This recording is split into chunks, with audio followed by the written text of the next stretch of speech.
Hello and welcome to the Southbound Sports Show. I'm your host, Richie Leahy, here with Rick David and Maddie B. Today, we have a big topic we're going to talk about, and that is big hits in the NFL. But before we get there, we're going to start with high tempo.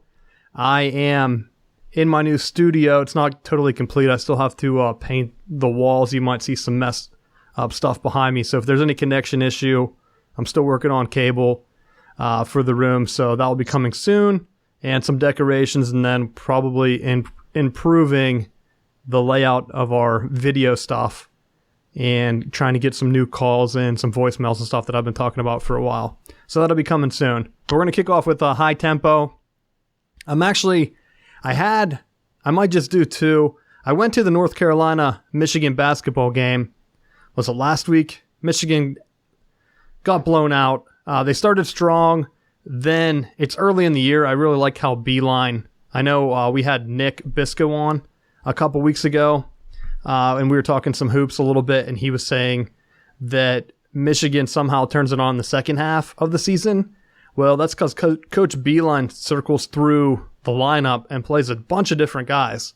It's not that he's not trying to win, but he gave it a good look with a bunch of different lineups, and I like to see that. It's just unfortunate that you play a top team early in this year before you're able to find out which guys fit the best together on the floor. But on the other side, North Carolina played their starters pretty much the whole game. Even whenever they got up, I think they had like a 20-something point lead. Michigan battled back with it was like a mix of second and first team guys. And North Carolina had some seconds in for like 2 minutes. I think Michigan cut it down to 14 or 13 or something like that. North Carolina put their number one guys in right at the beginning. So it was interesting seeing two different mindsets out there. I never really go to a bunch of college basketball games. One side, North Carolina plays basically starters the whole time, which is going to help you in March. They're reigning national champions, so you need those guys to be able to go deep minutes. On the other side, Michigan's messing with their rotations, doing a bunch of different stuff. And I also saw the Big Ten, for some reason, moved their conference tournament up in basketball this year 1 week so that they can play in New York. So conference games have already started, which to me is just crazy. You're right in the meat of the end of college football season with conference championship games, which we're going to talk about later in the show. So we're going to kick it off with that. I had another topic, but I'll bring that up whenever we get to college football because I have a feeling we're going to talk a lot about coaching changes across the land. So that's mine. Went to the basketball game. It was a little bit underwhelming for a top school like North Carolina. I thought the facilities were going to be a lot nicer than they were, but it looked like they were doing some renovations maybe. I don't know. College basketball pales in comparison to college football as an environment thing, but it is nice to see a top matchup, and our boys fought good. I was happy I got to see them play. But we'll go ahead and let you guys get in here. What's your high tempo for this week, Matt? One of the things that I looked at, they announced the finalists for the Heisman Trophy this year. They had the running back from Stanford, Love.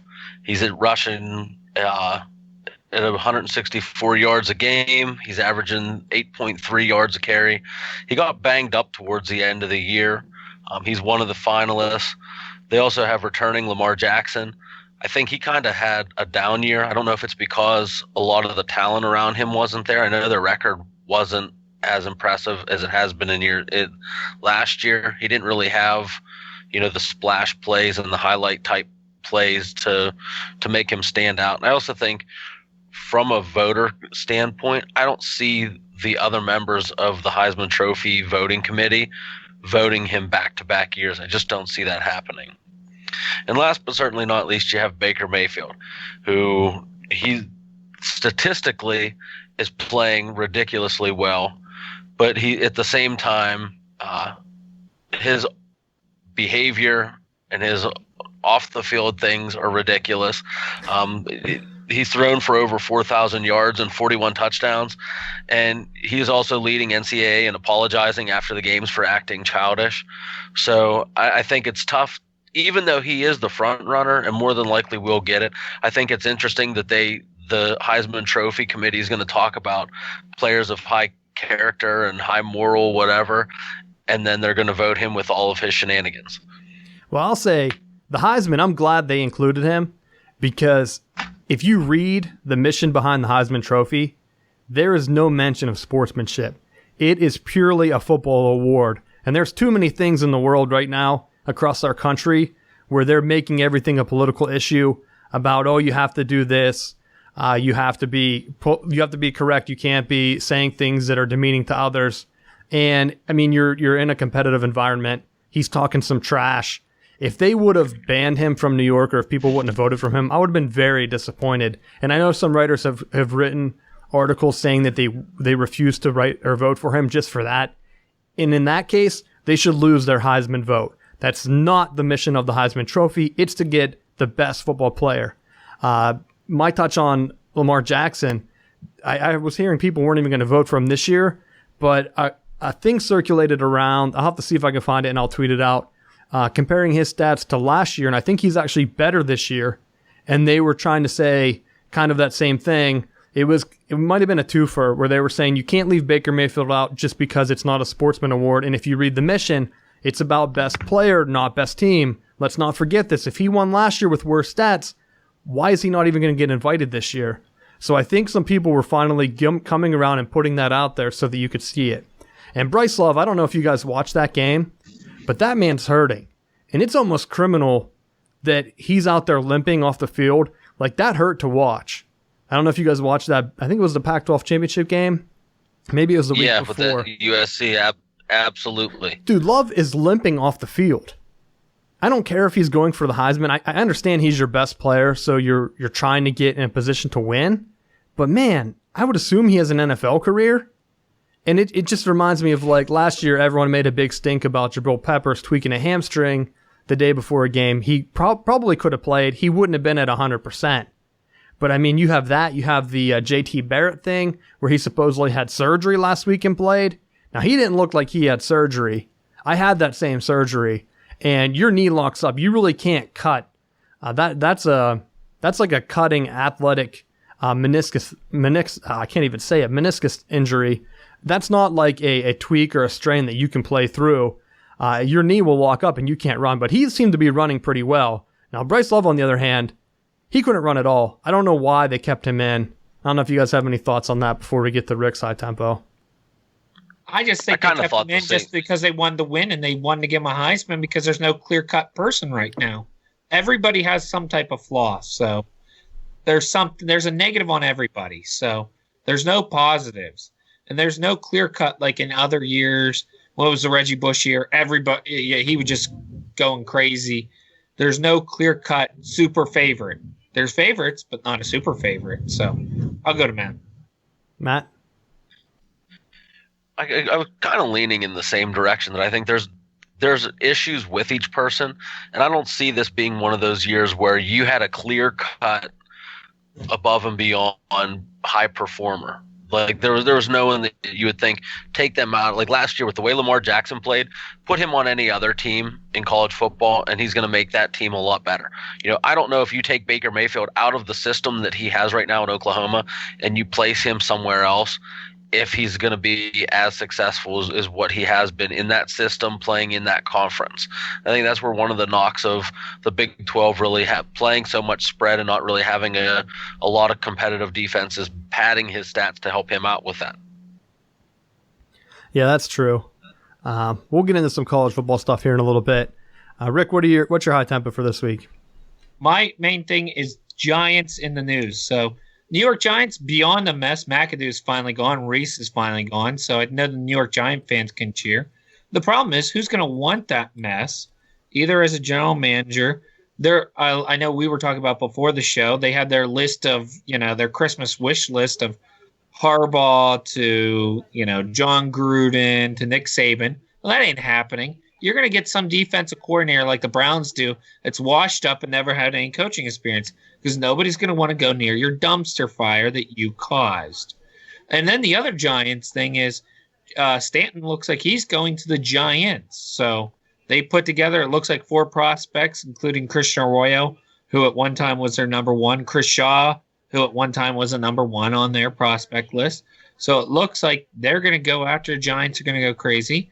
and we're about a week and a half away from the winter meeting. So I look for him to go. I know I predicted the Cardinals earlier, but I don't think the Cardinals can throw as many prospects out as the Giants. It looks like they're going to throw away all their top prospects to go get him. I don't know why. Diamondbacks are still there. Dodgers were in the World Series. I don't see having enough talent to go against them. But heck, Giants, if you think you do, go right ahead. But I don't think you got enough firepower with him there. All right, well, let's use that as a segue into our Pittsburgh talk. Steelers look great. We're going to get to them in a second. I don't want to say they look great playing, but they're in a great position right now in the standings. So that's what looks great. 10-2, tied with the New England Patriots. There's going to be a showdown, which give them a little bit of a cushion. I think there's 3 or 4 games left. They're going to play through the rest of their division, so they'll get a lucky game against the Browns, which should be a sure win. The game against, I think, the Ravens is next week. That's going to be key to lock up basically their division or at least a playoff spot. The rest of the AFC is kind of fallen by the wayside. Penguins have been making a little bit of a move up, 6-3 and 1 in their last 10. They're now 4th in the Metropolitan Division, but they are only 2 points behind first place. They have 33 right now. So they're starting to change things. I said they probably would, coming around the bend with December and January into the spring. As long as they're playing their best hockey in the spring, I'll be happy because they can make another deep run. For Major League Baseball, since we're in the offseason, I actually had, they have the NBA television ratings came out, and we know Pittsburgh doesn't have an NBA team. But they were saying that throughout their games at the beginning of this year, their viewership is up. I think they were kind of taking a dig at the NFL. But they only average 1.4 million viewers a game. And just to show you, that's not that much. I compared that with the Major League Baseball stats from this year. And if my calculations are correct, Major League Baseball averaged 1.2 in their games in the same time slot. So 1.2 million, so I guess that's like 200,000 more. And that's not a whole lot for a sport that's supposed to be insanely more popular these days than Major League Baseball. Because you hear it every time, oh, well, the Pirates can't make moves because their TV deal isn't as lucrative, or they're not able to fill the seats. They have more games to fill the seats for, and all these other built-in advantages to the NBA. They can afford to pay those roster moves and try to win. I know they say that, yeah, there's no salary cap, so some teams spend more that have their own television network or whatever. Pittsburgh's stuck on, is it Root? What did Root Sports become? AT&T Sports Network or whatever. So you have just a couple different things, but from a numbers point, it's looking like that wasn't as big of a hit as what it was once made out to be. But speaking of hits, going to go ahead and get into the NFL. And I'm going to try not to get too hot like I was last week on this because I watched the Steelers game last night. And of course, this is the Steelers game. I think it's the first one we had on Monday night this year. I could be wrong, but this is the freshest Steeler game when we did the show in my mind. First things first, I text the guys during the game. Ryan Shazier, he has a history of spearing people. Head down, the worst form I've ever seen in a football player, and he continuously did it. And yesterday, he did it once again, head down. He gets trucked. He kind of tweaked his back, and it's really scary to watch because he turns over, tries to grab for his back. His legs don't move at all.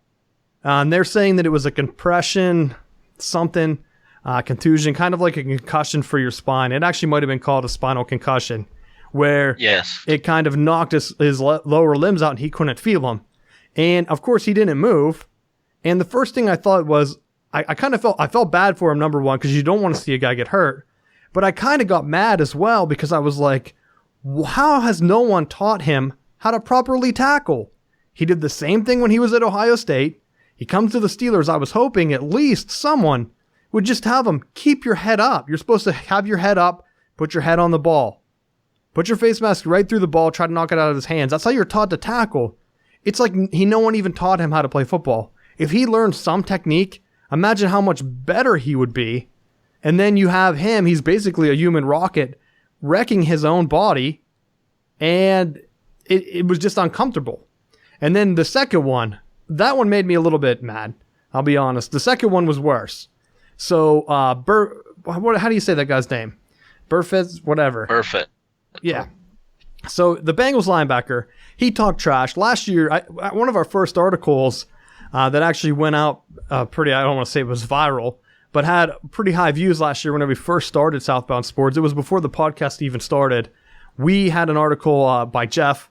He does Spaces or Laces every Thursday. There's a podcast and a video, so check that out. It's on YouTube. You can follow us on Southbound Sports. But he wrote an article about a head-to-head hit and how they were suspending him, they were fining him. I can't remember what happened. He did one that was basically, he hit Antonio Brown's head. He did the same thing Shazier did. He put his head down, went right at Antonio Brown's head.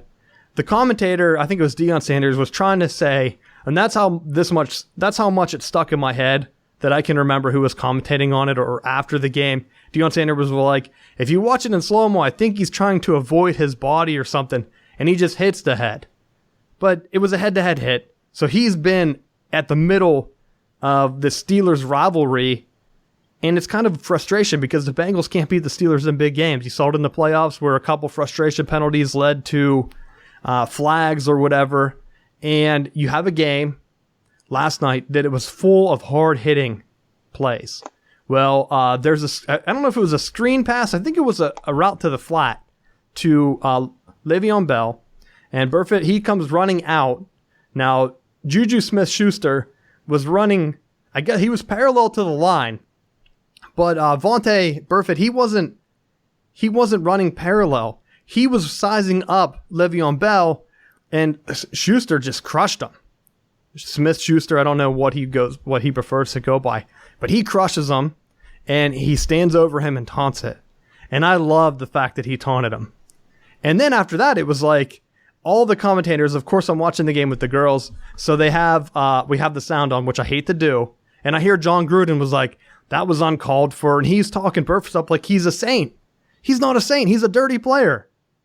If anyone deserved to be knocked out, it was him. And Antonio Brown's there yelling karma or something the whole time he's on the ground, and you can tell that he's rocked because he's trying to grab Juju, and basically, I don't know if he's trying to punch him or pull him down or what, and you could tell that he was just standing there. But I was laughing. There was no reason why the NFL is trying to condemn it. Immediately, they were saying it was an illegal hit. It's a questionably illegal hit at that, because his head, if he was looking up instead of looking down, he would have saw the hit coming, because it was almost, I sent the guys a picture. I'm going to tweet it out. He's in front of him.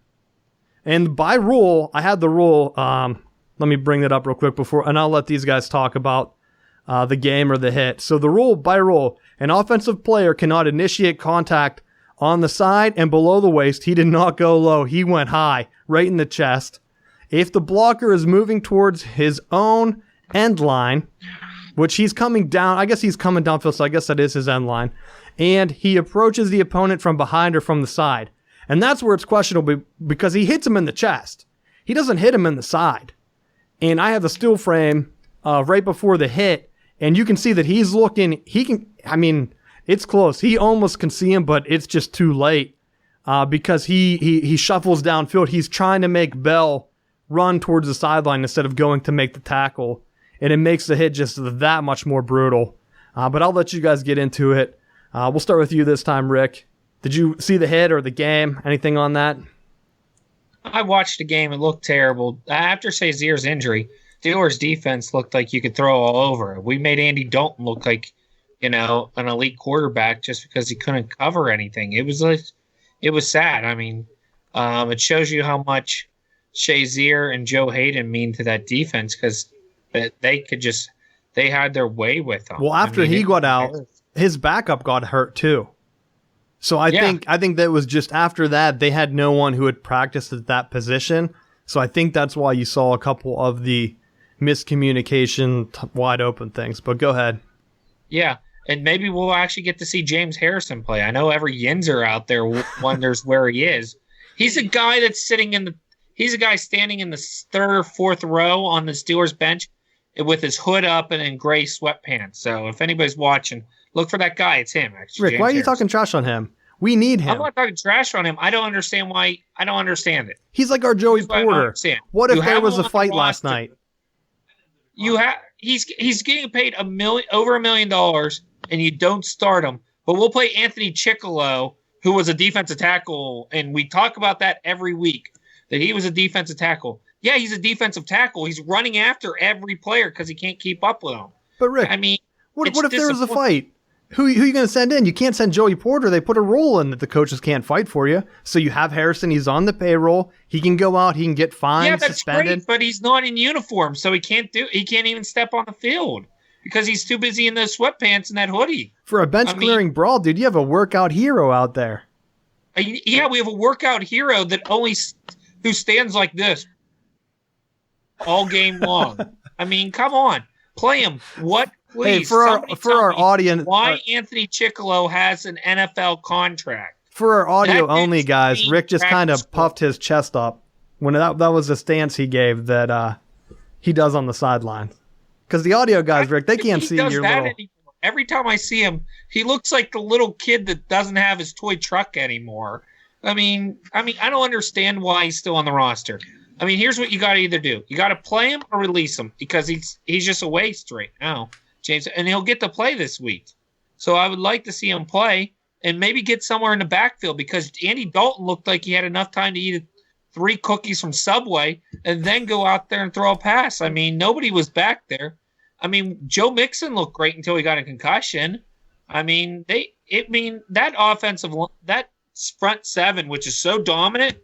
I mean, I think I could have got a couple yards in there, and I mean, I could have fell forward and at least got yards. It wasn't for that defensive. I mean, I don't get it. Their defense looked bad, and I mean, lucky enough we don't have to play Cincinnati again this year because I know they would seek revenge, but they still have a long shot at 6th spot right now. So.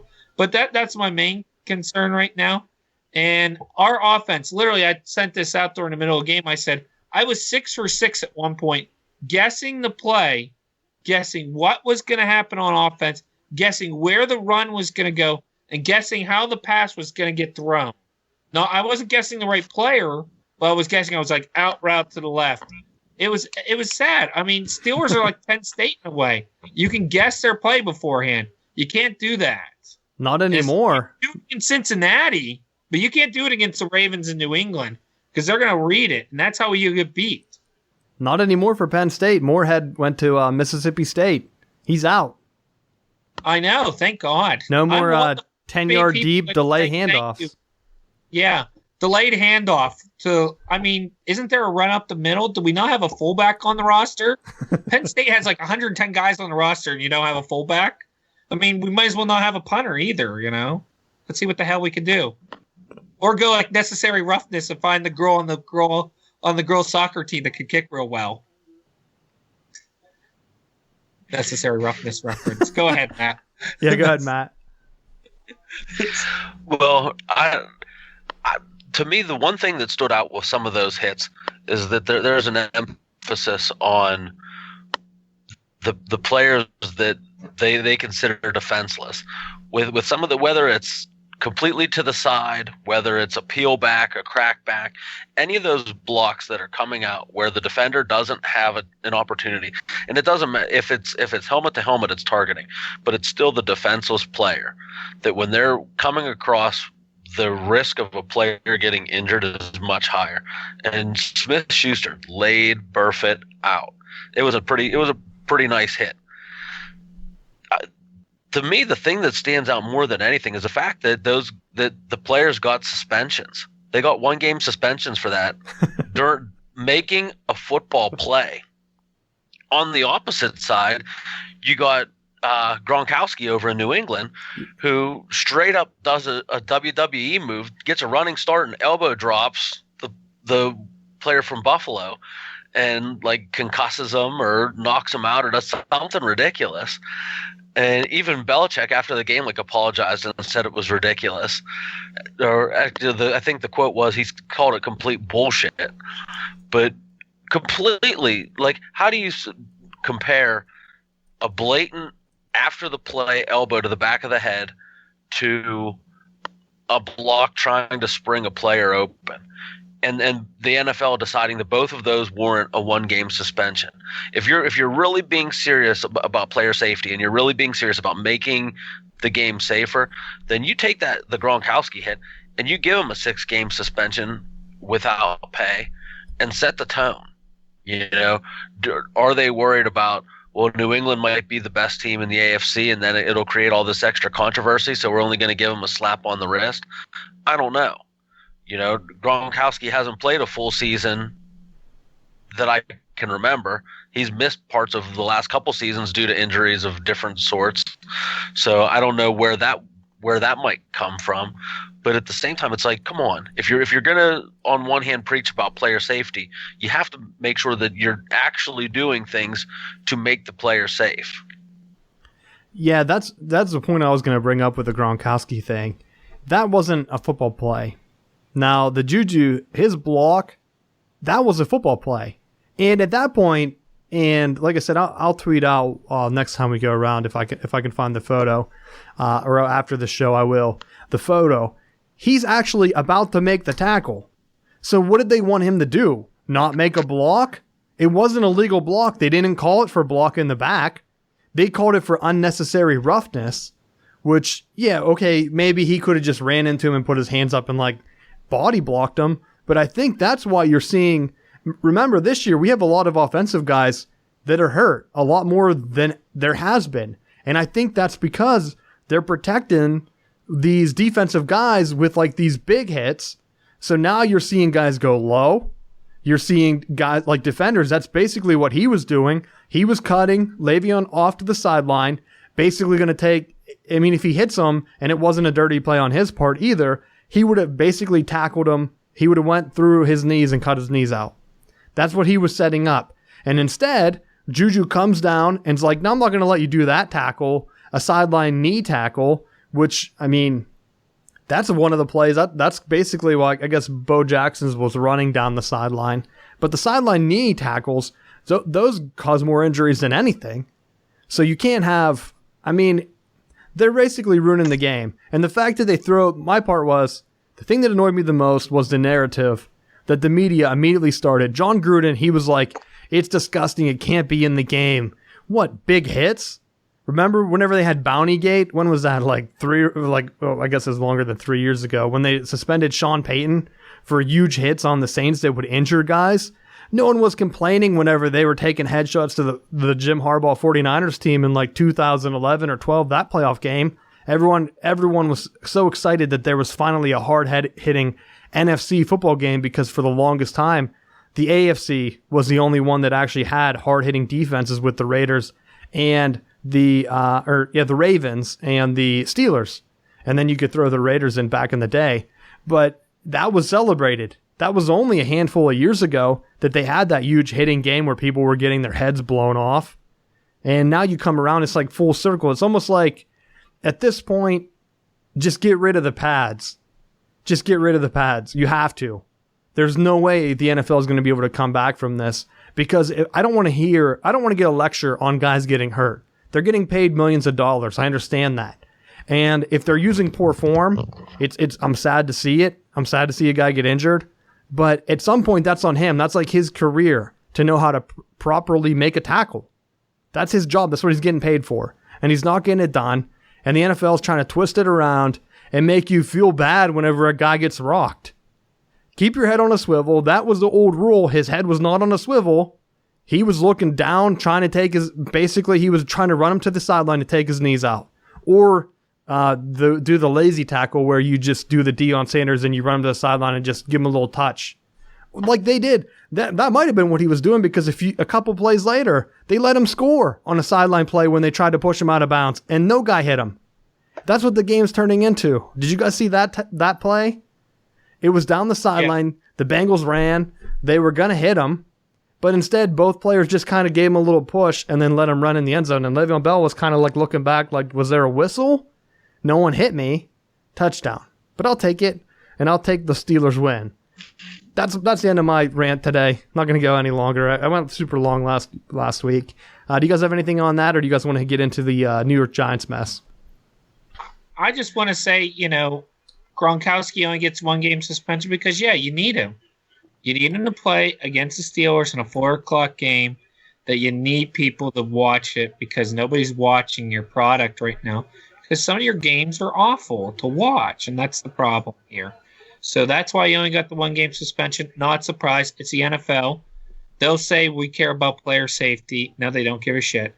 And if they did, they would make you wear more pads and have more conditioning. You'd have better helmets and everything, but you don't. You'd make players wear leg pads and stuff like that. Players aren't wearing them. Watch your defensive backs. They're not wearing them. They don't care. They don't care. They care about ratings. They care about ratings and money. Yeah, so they don't care. I don't care what they say. They could talk all they want to about player safety. Well, even that, like whenever they're doing like their fundraising, there were rumors this past week that they were taking money out of other charities and kind of funneling it to their, I don't know if it was their ads for the Standing for the Pledge or whatever that side was. So they were taking money from like their breast cancer sales and funneling it to this other thing instead of just using the money or that it was allocated, or they said they were going to donate to a cause or something. And instead they were taking it from their other charity, which I don't know if it's true. I think it was just a rumor at that point. Someone had kind of whistleblown, but that's ridiculous. And yeah, they need to do something. I think I had something else to say. Oh, the ratings thing. So the ratings, I read that the NBA is averaging 1.4 million people and Major League Baseball is like 1.2. Just to give people a little bit of something like a barometer. The NFL averages like 10 million people. It's still, even though the ratings are down, like it still crushes everything NBA does.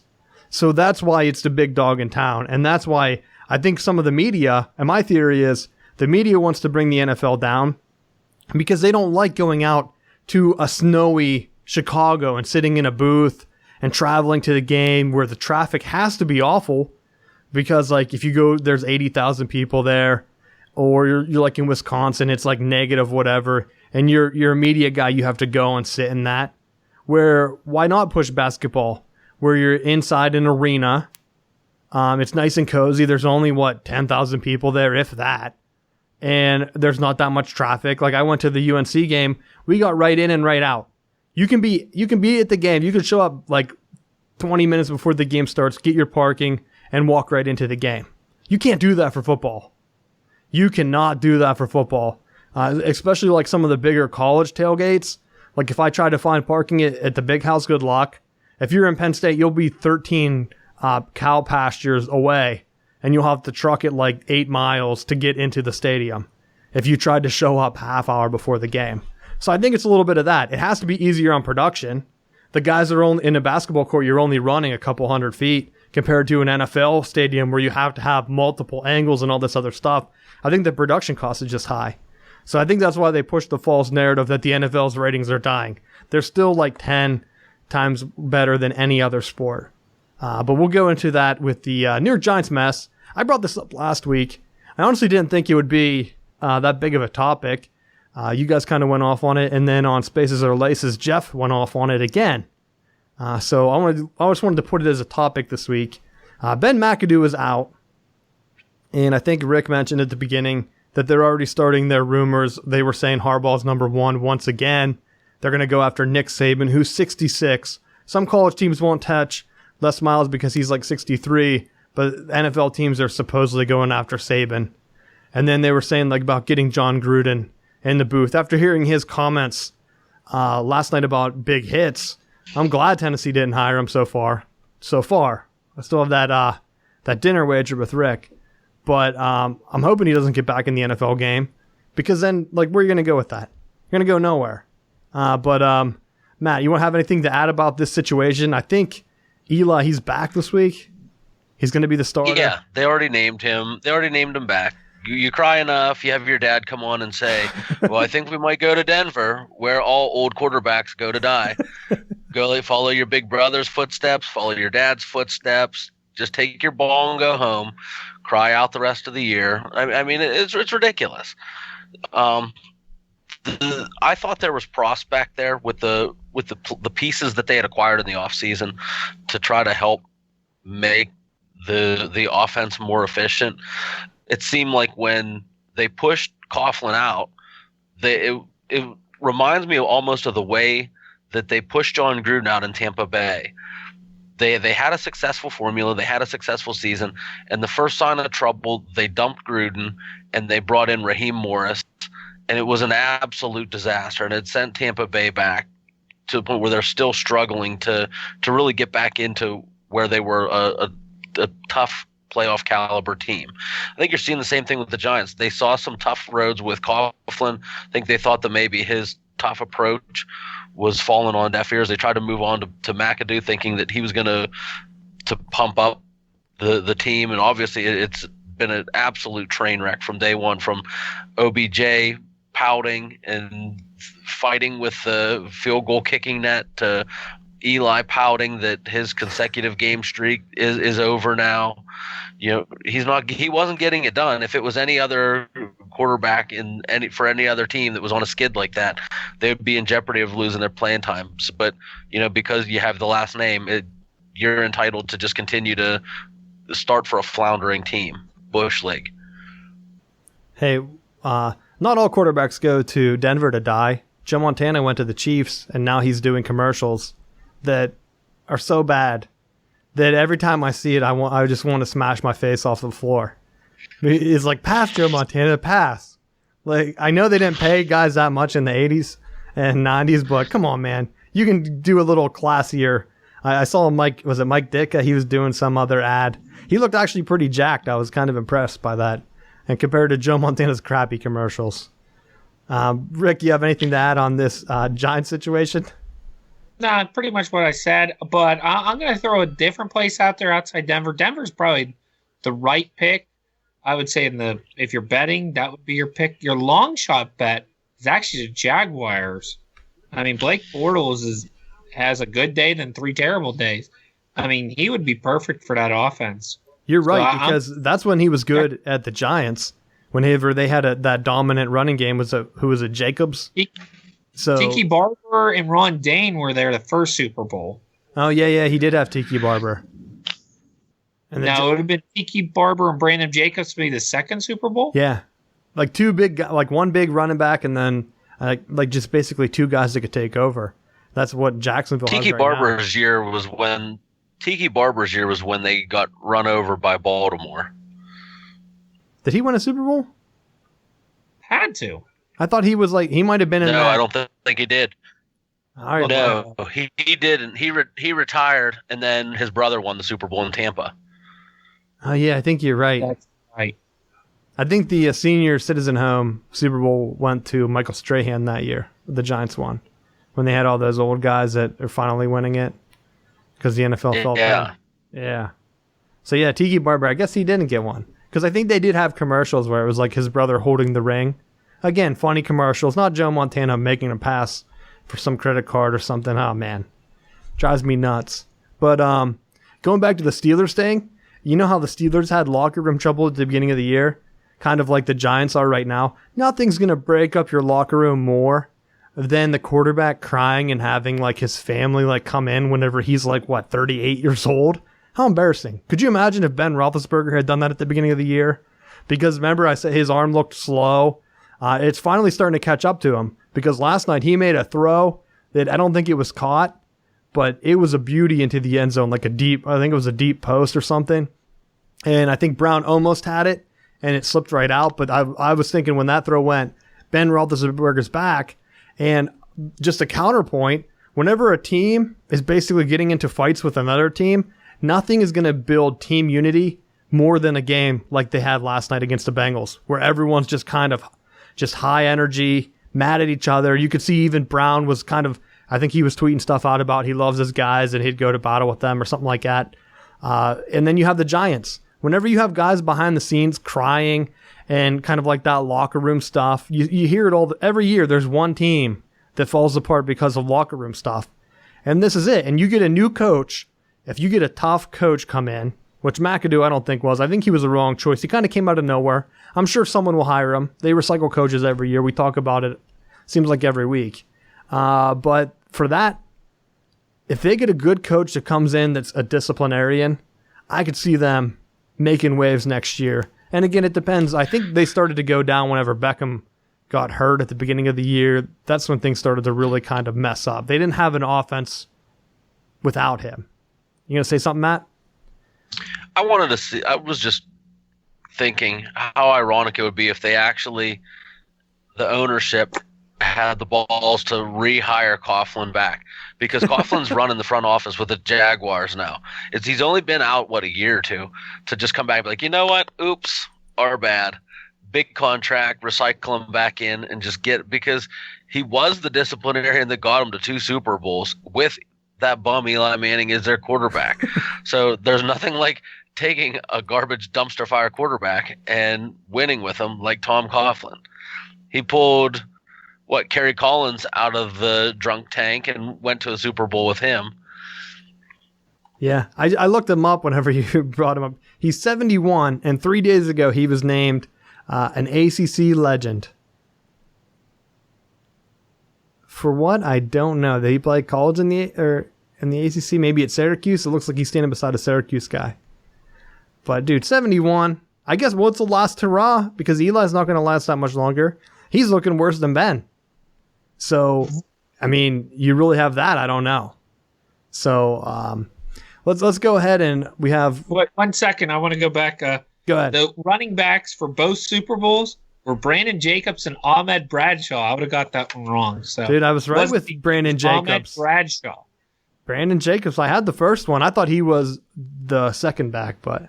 It was Jacobs was the lead back the first year, and then Bradshaw was the second year. They flip-flopped. So, yeah, Brandon Jacobs, I think he's the guy that went to the 49ers and then complained that Harbaugh ruined his career or something. I think it was recently, he came out this year saying it, and he said he was going to get him fired from Michigan. If I remember correctly, the random guy that sticks in my head, Brandon Jacobs. Yes. It must be a Giants thing just to turn into a big crybaby. Eli, Brandon Jacobs. I guess those Super Bowl rings really don't get you anywhere in the Big Apple. But we'll go ahead and switch to college now as our last topic, college football playoffs. I actually, the rankings, I think Jeff announced it on his show Thursday before they came out last week. He had it right. Was it number 1 Clemson? I shouldn't even look at them. They're playing Alabama, who's number 4. And then I think Oklahoma's 2. And they are playing number 3, which is Georgia. So you get 2 SEC teams in. And I'm actually glad that this happened. And I think at the beginning of the year I talked about it. I honestly didn't think the Big Ten was going to be left out. And I mentioned it on previous shows. My reasoning behind that was I figured they were always going to be close enough to have one of the top dogs get in. And this year it really came down to Alabama and Ohio State. And I've mentioned this over the summer that there's really 5 big money earners in NCAA. It's Notre Dame number 1. And then you have basically a couple. You have Michigan, Ohio State, Alabama, and who's my 4th one? Texas. And now Texas doesn't have the acumen of the other ones, but the state of Texas, if Texas has a good team, they have enough viewers that they're going to go ahead and bully their way into the playoffs. And then you have guys as a tier 2 team. And some people complained and gave me some shout outs saying I forgot USC. USC is not one of the top dogs. And I think this year proved it. They had basically the same record as Ohio State, better losses, and they weren't even considered. So basically, if one of those 5 teams, you saw it a couple years ago, Ohio State was close, they got the benefit of the doubt, they jumped in. Michigan almost ended up jumping in. We almost jumped Penn State last year and got in. And if it wasn't for the spot or whatever, there was debates on trying to squeeze. You're going to try to get these big teams in. This year, it really happened that it was Ohio State and Alabama. And at that point, it's basically a coin flip. As long as one of those teams gets in, it's going to be a big playoff. I think the problem is, and they've already said, the Rose Bowl, I think some people on the committee or whoever, they said that they were kind of disappointed that they got stuck with the playoff game of Georgia and Oklahoma because they know it's not going to draw.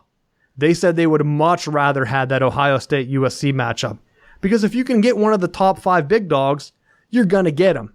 And the Michigan I brought up, Michigan jumped Michigan State and Northwestern to play on January 1st in the bowl game. Both had better records. Michigan State beat Michigan head-to-head, and Michigan's still playing in the bowl game. I think Mark D'Antonio, Michigan State's coach, came out and said something about, yeah, I don't know why they picked Michigan over us. It's because they're one of the big dogs. People tune in to watch them play. That's just how college football is run. It's going to be one of those teams, and you can bet that if Notre Dame was sitting there and they didn't have the bad loss and stuff at the end of the year, they would have gotten in too. They would have tried to squeeze Alabama, Notre Dame, and Ohio State, all 3 of those teams in. You better believe they would. And so now I think you're starting to see the backlash, which, man, Jim Delaney, the Big Ten commissioner, he annoys me. Last year he went to bat for Ohio State over Penn State. And this year it bit him in the ass. And it couldn't happen to a better guy because he just doesn't understand. Like, if you would have went last year and said conference champions need to be in, which was his rule with the Pac-12 and Big Ten when this all started, they said they wanted conference champions in. Penn State would have been in last year, and 99% Ohio State would have got in over Alabama this year. But, and actually I'll even put this point out, if Ohio State doesn't get shut out last year, they're in this year. If that's a great game with Clemson, you better believe that Ohio State's in this year, and they'll just say conference champions. And what a rematch, Ohio State versus Clemson. This year they get to say, oh, what a rematch, Ohio State or Clemson versus Alabama. Clemson versus Alabama doesn't get the ratings. I actually have them. I have some stats. I'll go ahead and I'll read these quick, and then I'll give them to you guys, or I'll turn it over to you guys. So basically, when this college football thing started, the lowest ratings, so last year, was it last year? Last year's Clemson over Alabama got 14.7. And this isn't in millions. This is actually rating, which makes it about close to 20 million. It's like a weird formula. So you can't compare this to the NBA regular season or whatever. You can look into this. I'll tweet some links out. The previous year was a 15.8. People don't like seeing rematches. That 14.7 last year was one of the lowest of all time. You can have, if we go back to LSU, Alabama, I don't know what year this was, they drew a 14.0, that rematch, because people don't want to see rematches. And that's what they're going to get first round of the playoffs again with Alabama and Clemson. So you better believe that if Ohio State was competitive last year, and they're not supposed to do this carryover thing, or if they didn't get blown out this year by Iowa, they probably would have been in, because they didn't want that Clemson-Alabama matchup. I think I texted you guys and said I wouldn't be surprised if they somehow flipped it to get out of that matchup first round. But then again, they probably didn't want that to be another national championship game. And the actual lowest came, and this is kind of messed up. I think the article had the wrong stat. It was the Oklahoma game for USC was a 13.7, and the Miami-Nebraska was a 13.8. And it said both the 3 lowest overnight ratings for the BCS championship games occurred when there was controversy over the participating teams which didn't win their conference. Nebraska, when they played, didn't win its conference. LSU played Oklahoma, an Oklahoma team that didn't win its conference. Those were all 13 ratings. And those are awful. And just to give you a comparison, I pulled some basketball numbers. You need a regional playoff. This 4-team, or you need a national playoff, I mean. Right now, these are regional teams. Georgia, Alabama, Clemson, they're all right beside each other. And then you add Oklahoma, a small population state. I don't think these playoffs are going to go well, and I think the playoffs are going to expand. Because you can't have basketball national championship getting more viewers than the college football national championship. When Duke played Wisconsin, was it 2 or 3 years ago in basketball? That pulled a 17.1. That's like 3 or 4 points higher than football. Another one, Michigan played Louisville in 2013. They drew a 14.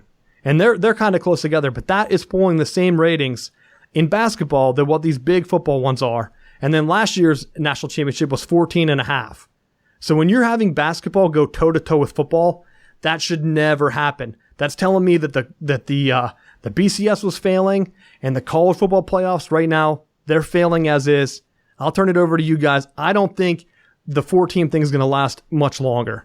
Start with you, Matt. What do you think? Well, I think you kind of have started heading down a path of something that I really, really hate. And it's you're starting to try to predict who you want in based off of national markets and predicting some of this stuff, like these matchups based off of who's going to get more viewers and how much money are they going to bring in. That takes it away from what it actually should be, is getting some of the top teams to play.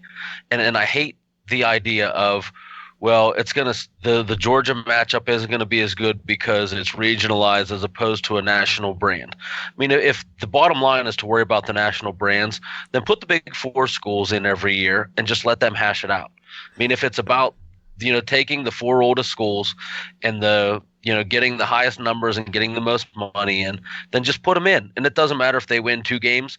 If you could take Penn State with 1 game, put them in the Sugar Bowl, and it'll sell it out. If that's what the bottom line is. I mean, when I looked at when it was released, the thing that aggravated me is that you have, teams that have losses, and then you have UCF, who was undefeated, a conference champion, and they weren't even close to being in the picture. There was no nothing to it. And I think that was part of the reason why we went to the playoff system, and we had all these extra tie-ins, and you had to be a conference champion, and you had to do some of this. The argument that I thought was off was it shouldn't have been, do you let Ohio State in or do you let Alabama in? The argument should have been, why isn't one of these non-Power Fives, if you win it out? Like we talked about it earlier, when you looked at the way that things played out, like Houston was supposed to be a team last year that we thought, they're going to be the one to break it because of how well they were playing, and they stumbled down the road. UCF never stumbled.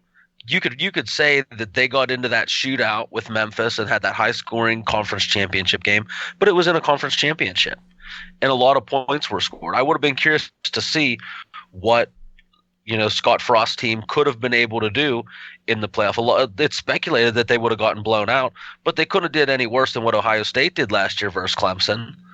Yeah, and I think that Memphis team only had one loss too. Yeah.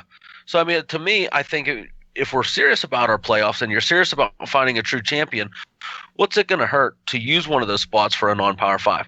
I agree with you that I think that it should be expanded to at least 8, if not 16 teams. I mean, to me, the ideal number is 12, because then you can still take all of your conference champions and have a couple wild card at-large players.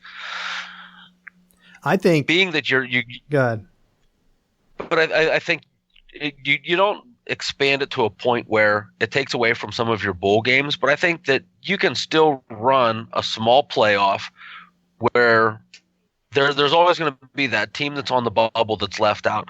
But I think this year in particular leaves a sour taste in my mouth, because there's so many teams after, say, the first 3 that you could make a valid argument, and I think some of the or where my gripe comes from is the ranking after 3 of 4 to 10 of teams that it turns into, I think, the popularity contest. And I think it piggybacks off of what you talked about, where it's the voters, it's people that are putting their hometown bias ahead, that I'm going to prop up some of these other programs and try to push for 2 Big Ten teams because they're a bigger draw. So even though they may not deserve it and won't play as well, let's try to push for 2 of them because we'll get higher TV numbers, we'll make more money from the from the actual seating and stuff. Let's not try to put out a quality product that people are going to want to turn into. Yeah, and I want to build on that, and I just want to say those points I were making, that's not my opinion. That's actually like the playoff opinion. If you go back through and look at who they picked over the years, that's just money talks. Would it benefit Michigan? Would I be happy? Yeah, it definitely would. Did it benefit us this year with a better bowl game? Yeah. I mean, you can't hide from the fact. I said weeks ago that I wanted UCF in the playoffs, and I think this is kind of a necessary evil, because you can't have – last year Penn State should have been in. There should have been no question. They went down the money road. They said, who's going to get us more eyeballs? It's going to be Ohio State. They didn't win the conference championship. Who cares? Put them in. You can't be a national champion if you don't have a real playoff and you're not a conference champion. If you can't win your conference, you can't be in. Nick Saban said it last year. He came back around this year and kind of backpedaled. You should have to win your conference. And I don't like the idea of going to 12 teams. And I've seen some people say, oh, we should expand it to 6 and give the top 2 teams a bye. No, go to 8 or 16 and make it a requirement to have a non-Power 5 in. Because then that should be their de facto bye week. Just like the NCAA tournament, you have the 16 versus 1. That's their bye. They don't actually get a bye. They have to play. It keeps them in shape, so then that next round is going to be excited. How many times in the NFL do they have a debate every couple of years, is the bye week worth it? Because some teams get destroyed the next week by a team that's been playing and hasn't stopped. And maybe sometimes it helps whenever you have guys that are banged up. But that's a by-team basis. You can't do that in college. Make them play, and finally make it an NCAA national champion. If you're not aware, if you watch college football, the NCAA does not recognize national championship. There is no NCAA champion because they don't allow other conferences in. That's why I say make it 16, make it be every conference that exists. You can even cap it. Maybe there's 8 conferences. Their champion is automatically in. Otherwise, you're never going to see a team like Wisconsin. If you stacked up Wisconsin's resume this year and Alabama's, they are very similar.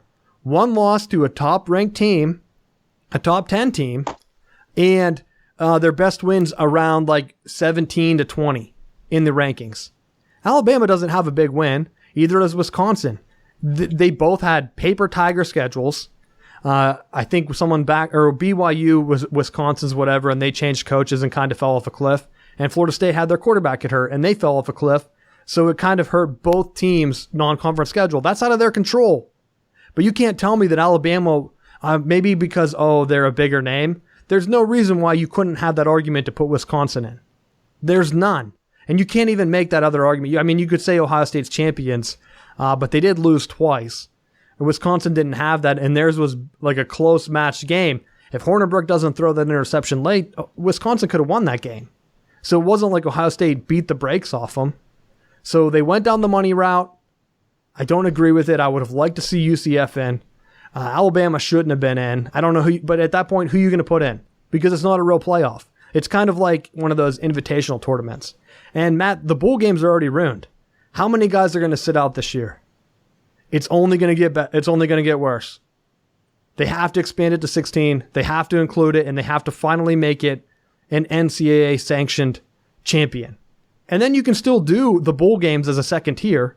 I mean, they have the NIT tournament. Basketball already does it. You have the big tournament, and instead of having an NIT bracket that's pointless and going to get other guys hurt, you can still let them do the bowl games.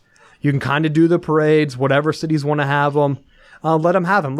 I would say even let teams host them. Kind of like an extra game. It's an exhibition already. No one cares about them. But speaking on that, we are going to do a Southbound Sports Bull Pick'em.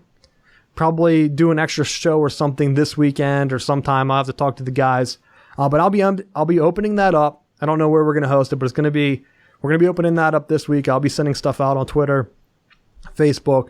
So feel free to join up. Try to compete against us. If not, we'll be talking about it on the show and seeing how we do. But I'll use that as a segue. Rick, you have anything to add to this?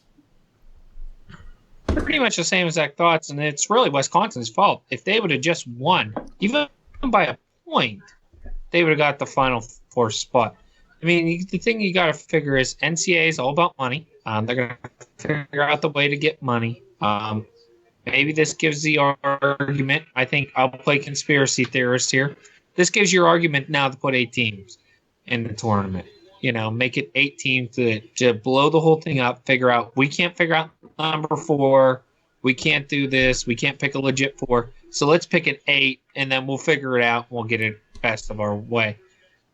I think it gives a good argument. And, I mean, I'm looking at some of these bowl games already. There are games that are going to be snooze fests and some others. And, I mean, then you have, like, Ohio State versus USC at AT&T Field. You might as well just call that an Ohio State home game because it's probably going to be 80% Ohio State fans there. I mean, you're going to have places I mean, you have Washington versus Penn State. It's going to be 80% Penn State people out in the desert. I mean, I understand the theory that you want big teams and big games, like you guys keep saying. I agree with it. You do. You want fan bases to travel.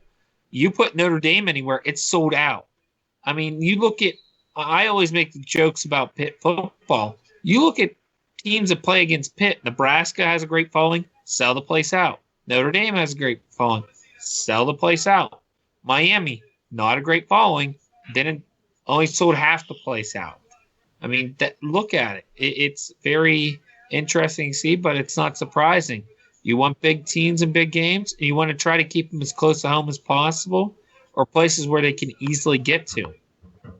Where there's big airports and big places and trains that run to them, and that's what's going to happen. So I think it's about money. I think it will change. I don't know if this is the year it changes, but if the ratings are down, I bet it changes. If the ratings stay the same, nothing's happening. It's the same old stuff. I think even if the ratings stay the same, I think they're going to have to change it because they're already way lower than what ESPN said. And I think what's going to happen is lower teams don't have a chance to get in. Clemson was probably the last, maybe second tier. Clemson's probably a second tier team though. But like a third tier team, like let's say an Iowa or even like a Wisconsin that might be knocking on the door, you can go ahead and try to get like into the playoffs, but you really don't have a hope. You have to run the table and hope other things happen. Because like this year, if they're stacked up against Alabama with the same resume, not even a discussion. TCU Baylor a couple years ago, not really even a discussion. So you have that stuff. I don't know how to fix it, but what I'm thinking is casual fans from these other schools are just going to tune out. Just remember, like, was it 10, 20 years ago? Like Purdue would sell out all their football games. They had some good runs. Indiana would have a packed house. Now, no one's going to the games. So if they're not going to the games, that means they're not watching on TV. They're going to stop caring about other games. And then football is just going to fall off. And then you're only going to have, it's going to be kind of like a mini NFL where you only have a couple of schools that can actually even afford programs. But we'll end on that. Probably going to do another show. We'll get back into college football, and I'll let you guys go around. I know, Matt, you'll probably want to add about the Florida State coaching thing. We did have a question. Is there a difference between a peel back block and a crackback block? I think it is. Is it intention, Matt? The difference, the peel back is outside the block, and the crackbacks, I think it's whenever you are at the start of the play. So if you're a wide receiver, you can't be, a crackdown block would be immediately running and hitting the linebacker or taking someone out. A peel back block is whenever they're out in space.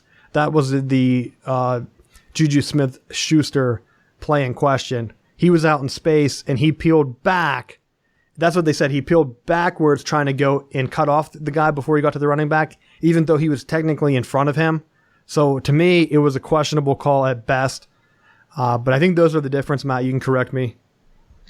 Yeah, that's exactly right. The peel backs I look at is like if you have someone that's running a vertical and then someone that's running underneath. If you're peeling back, as that player's running up a lot of times, that defender has no idea what's coming, and you can really decleat someone.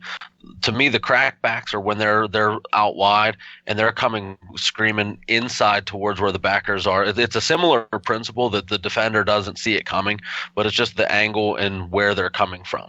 Yeah, it's kind of the start of the play. I think the crackback one really picked up momentum when teams would do that screen play in college where they had the trips. And the two guys would crack down on the linebackers, and that third guy would kind of trail down. Kirk Ferentz used to run it a lot at Iowa in like the early 2000s. You really don't see it too much because they started to crack down on that stuff.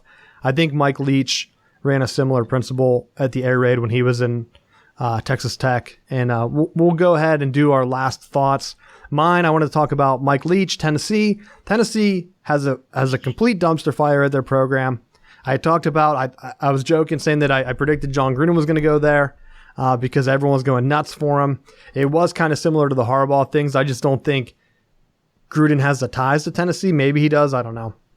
But apparently they were really going to hire Mike Leach, who I love Mike Leach. I talk about him all the time on here. And they're very close. And a booster stepped in and said they didn't want him as the coach. and then you have the AD being fired. And to me, bullshit. If you want to win, you have one of the winningest coaches at lower programs. And people were saying that he can't win in the SEC. He was the offensive coordinator at Kentucky when they had, was it Tim Couch? Tim Couch in like the late 90s. Yep. He was unstoppable. You can't tell me that his offense would not work in the SEC because it was working. He started there. So do some research, media, before you go ahead and knock a guy saying that he couldn't fit in there. He could win there better than the shit show that Tennessee has been putting on the field. So that's my last thing. We'll go around. Matt, pick it up with you. Any last thoughts? What do you think about that Willie Taggart thing? Love it. It's a great hire. And for more than the fact that he seems to do well wherever he goes, Florida State as a university got out from underneath Jimbo Fisher's massive buyout. When they signed him to an extension, they had him at up over $40 million. So he was pretty much handcuffed to the university. They weren't going to fire him. I think he's a good coach. I was sad to see him go, but I wish him luck at Texas A&M, but not too much. As a whole, though, as a program, it was great to be a Seminole because we had Odell Haggins, a longtime Seminole, a longtime player, longtime coach. He's been, as a coach, he's been there since 1994. He took over the interim for Jimbo Fisher and was able to get his first head coaching win, the 42-10 win over Louisiana Monroe that was rescheduled from earlier in the year. Made them bowl eligible for the 36th straight year, which is the nation's longest streak now. Because I had some stats on that. You shut your mouth. Shut your mouth. It wasn't from me. It was from Virginia Tech. Nobody cares where it came from. It's Virginia Tech put out a stat and said NCAA they don't recognize that Florida State bowl win because of all those. Recognizes it. It was from the NCAA. Shut your mouth. I knew you were going to go there. Just shut up. That Florida State, that bowl streak ended in 05, listeners. Don't listen to Matt. 05 was the last year. Oh. I think Nebraska's the leader, and I think Michigan's in second. Of course it would be Michigan, you homer. Hey, I didn't make the graphic. I'm going to put that out. I'm going to send it to you. It was Virginia Tech. In addition, I know, and the NCAA said, congrats for the longest streak. In addition to that, we got the Noles knocking off number 5 Gators in basketball, 83-66. Nothing like thumping them with that. And it seems like we're also picking them back up on the recruiting class now that Taggart was signed. I did sweat that out, thinking that that the administration was gonna pull a Tennessee and botch the deal because Taggart's agent is also Jimbo Fisher's, that Jimmy Sexton. He's also in the process of working on Chad Morris at SMU to potentially become Arkansas's next coach. So he has to be just raking in the money right now with his clients. So I'm glad that they got the deal done. I'm glad that we can put this behind us and move forward. I think Arkansas was also shooting big, and they were trying to get Lane Kiffin to see if he was interested. I thought that would be an interesting matchup. He'd get to play Saban every year. You know he hates him. So, I mean, Petrino was good there. So I don't see why Arkansas can't win. They have recruiting bases on either side, Texas, and then they're in. Actually, I don't even want to say that because it's not. I don't know my geography 100% well, but I'm pretty sure they're close to Texas and LSU. I don't think they're opposite sides, though. I think LSU might be south of them. I don't know. Whatever. But they're right there. Rick, anything to end on the show on you? If you're a Buffalo Sabres fan, I would recommend getting a hobby because watching their games is absolutely terrible. There are sci-fi movies that are on 2 in the morning that are better than watching that crap. Sabres are an absolutely awful team. And I just want to say thank you to USA's own Jack Eichel for causing it. This is what happens when you have a team that has a cancer on it. He coaches the team because he's the big money player. That's why they bring in these big-time free agents, and things are going to change. Kyle Rospo, average player best now. I mean, they brought on Pouliot, average player best now. I mean, they can't get a good defenseman. I don't care what anybody says. Robin LaHair is awful. Awful. Awful. And you bring in Phil Housley, an NHL Hall of Famer, to be your coach, and you guys just have guys that skate around. I mean, bubble hockey players look better with an offensive skill than some of these guys. So I just want to say I'm sorry to Buffalo. I would recommend getting rid of Eichel. I know you won't because you need ticket sales. You actually need people to come. And the only time people show up at that arena is when the Penguins play there or the Canadians or Toronto because you're like the Pitt Panthers. You're hoping for good opponents to come in to sell tickets because your team's awful to watch. And Evander Kane's not the nicest guy either, too. So best of luck, Buffalo. Cellar dwellers, it is recommend looking at the best prospects available. But that's about it. Penguins did lose today. They lost to the Rangers 4-3. So, but McKaig's now a healthy scratch. So if you're wondering who the new healthy scratch is, it's not Ian Cole anymore. Now it's Greg McKay. So I don't understand it. We'll wait and see. Cole, I guess, need that fire lit under him like he did a couple years ago when they made a playoff run. But I don't know. I have no idea what to do for the Penguins, except maybe schedule Buffalo and Arizona more, I guess. All right. We'll end with that. Thanks for listening. Keep an eye out for our Bowl Challenge. See if you guys can pick against us. See if you can do better. We know some of us have better football knowledge than others, not knowing what Florida State's bowl streak doesn't count. So we'll go with that. Bite me. Keep an eye out for that, and we'll see you guys next week. Thanks for listening.